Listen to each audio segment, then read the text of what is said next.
హైదరాబాద్ నగర్లో మేము అన్ని మెగా డిఎస్సి నుంచి ప్రిపేర్ అయిన విద్యార్థులంతా కలుస్తూ ఉన్నాం. ఉద్దేశం ఏంటంటే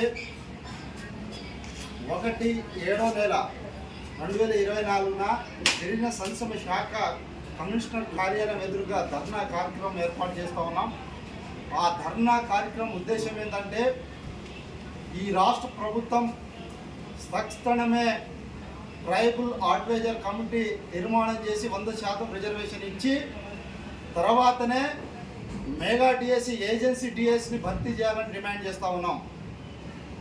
దానివల్ల మా ఏజెన్సీలో ఉన్న గిరిజన నిరుద్యోగ సమస్యలు తగ్గి మా విద్యార్థికి న్యాయం జరిగిద్దని ప్రధాన డిమాండు.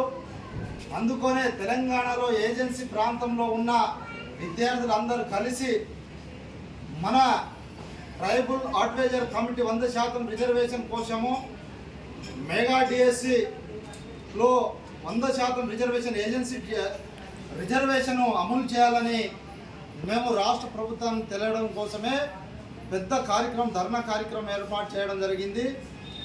ఆ ధర్నా కార్యక్రమంలో అందరూ డిఎస్సికి సంబంధించిన అభ్యర్థులు అందరూ పాల్గొని పెద్ద ఎత్తున జయప్రదం చేయాలని కూడా మేము అందరం ఎస్టీ సంఘాల ఐక్య వేదిక తరఫున పిలుపునిస్తూ ఉన్నాం.